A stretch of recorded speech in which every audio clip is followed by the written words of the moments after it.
Marilah kita bersama-sama mendengarkan Injil Tuhan kita Yesus Kristus menurut Yohanes. Dimuliakanlah Tuhan. Dalam amanat perpisahannya, Yesus berkata kepada murid-muridnya, "Janganlah gelisah hatimu, percayalah kepada Allah, percayalah juga kepadaku. Di rumah Bapakku banyak tempat tinggal. Jika tidak demikian, tentu aku mengatakannya kepadamu. Sebab aku pergi ke situ untuk menyediakan tempat bagimu. Dan apabila aku telah pergi ke situ dan telah menyediakan tempat bagimu, aku akan datang kembali dan membawa kamu ke tempatku, supaya di tempat di mana aku berada, kamu pun berada. Dan kemana aku pergi, kamu tahu jalan ke situ." Kata Thomas kepadanya, "Tuhan, kami tidak tahu kemana Engkau pergi. Jadi bagaimana kami tahu jalan ke situ?" Kata Yesus kepadanya, "Akulah jalan dan kebenaran dan hidup. Tidak ada seorang pun yang datang kepada Bapa kalau tidak melalui aku. Sekiranya kamu mengenal aku, pasti kamu juga mengenal Bapa-Ku. Sekarang ini kamu mengenal Dia dan kamu telah melihat Dia." Kata Filipus kepadanya, "Tuhan, tunjukkanlah Bapa itu kepada kami. Itu sudah cukup bagi kami." Kata Yesus kepadanya, "Telah sekian lama aku bersama-sama kamu, Filipus, namun engkau tidak mengenal aku? Barang siapa telah melihat aku, ia telah melihat Bapa. Bagaimana engkau berkata, 'Tunjukkanlah Bapa itu kepada kami'? Tidak percayakah engkau bahwa aku di dalam Bapa dan Bapa di dalam aku? Apa yang aku katakan kepadamu, tidak aku katakan dari diriku sendiri, tetapi Bapa yang diam di dalam aku, Dialah yang melakukan pekerjaannya. Percayalah kepadaku bahwa aku di dalam Bapa dan Bapa di dalam aku. Atau setidak-tidaknya percayalah karena pekerjaan-pekerjaan itu sendiri. Aku berkata kepadamu, sesungguhnya barang siapa percaya kepadaku, ia akan melakukan juga pekerjaan-pekerjaan yang aku lakukan. Bahkan pekerjaan-pekerjaan yang lebih besar daripada itu. Sebab aku pergi kepada Bapa." Demikianlah sabda Tuhan. Terpujilah Kristus. Saudara-saudara yang terkasih, dalam nama Tuhan kita Yesus Kristus, dalam bacaan yang barusan kita dengarkan ini dan akan kita renungkan secara bersama-sama, ada satu pertanyaan untuk membantu kita merenungkannya, yaitu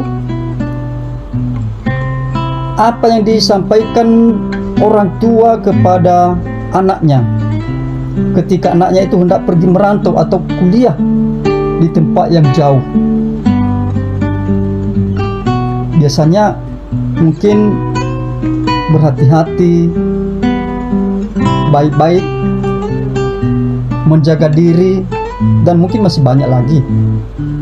Barangkali bisa kita tambahkan secara pribadi kita, ya Bapak Ibu. Dan sebaliknya juga, apabila orang tua yang pergi meninggalkan anaknya di rumah untuk beberapa minggu atau beberapa bulan atau beberapa tahun, tentu ada kata-kata yang disampaikan. Apakah itu berupa nasihat seperti ini? Hati-hati di rumah, baik-baik di rumah, jaga diri baik-baik, jaga rumah kita, jaga keluarga kita. Apa tujuannya itu semua? Karena perpisahan mereka itu walaupun dalam waktu yang lama, tetapi masih ada kaitannya, masih ada hubungannya antara anak dan orang tua. Hanya tempat yang berbeda, tetapi dalam hal kesatuan mereka itu pasti ada, yaitu tidak lepas antara anak dan orang tua. Barangkali kita juga mengalami hal itu dalam kehidupan kita sehari-hari. Nah, dalam bacaan yang barusan kita dengarkan hari ini, Yesus memperkenalkan dirinya yang begitu erat hubungannya dengan Bapa, berdasarkan dari pertanyaan Thomas dan Filipus tadi. Yesus mengajarkan bagaimana kedekatannya dengan Bapa, bahwa dia berkata, barang siapa melihat aku, ia telah melihat Bapa. Dalam hal ini kita bisa mengambil kesimpulan bahwa Yesus itu adalah sungguh Allah. Dalam diri Yesus itu Allah sudah ada, sudah nampak, atau sudah dapat kita melihat Allah Bapa itu dalam diri Yesus. Bahkan apa yang dikatakan oleh Yesus itulah juga merupakan perkataan dari Allah Bapa. Maka dihimbau kepada kita, dianjurkan kepada kita, bagi orang yang percaya atau yang beriman kepada Yesus, supaya kita juga ikut melakukan pekerjaan-pekerjaan yang sudah dilakukan atau yang sudah diperbuat oleh Yesus. Mengapa? Karena kita ini adalah satu, ya? Bapa kepada Yesus, Yesus dengan kita. Tidak ada jaga jarak, tidak ada jaga jarak. Karena kita mengimani Yesus Kristus dalam kehidupan kita. Karena tujuan hidup kita adalah menuju ke rumah Bapa yang telah disediakan oleh Yesus. Makanya dia mengatakan, akulah jalan, kebenaran, dan hidup.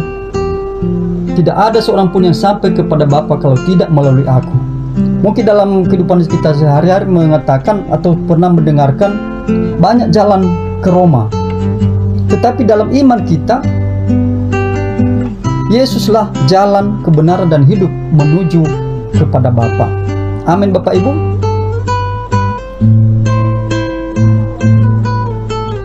Maka sejak Yesus berkarya di dunia ini, dia memilih, dia memanggil rasul, murid-muridnya. Bahkan dalam bacaan pertama yang hari ini kita dengarkan juga, dalam Kisah Para Rasul mengatakan dia atau para rasul itu mengangkat 7 orang pelayan firman Allah.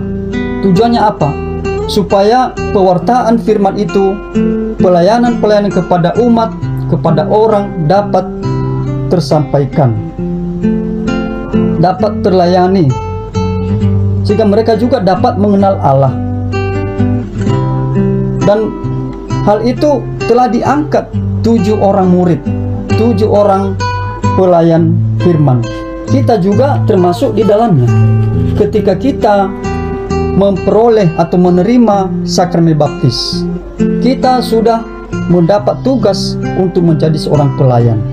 Yang menjadi pertanyaan, bagaimana saya, bagaimana Bapak dan Ibu bisa ikut serta di dalam pelayanan itu?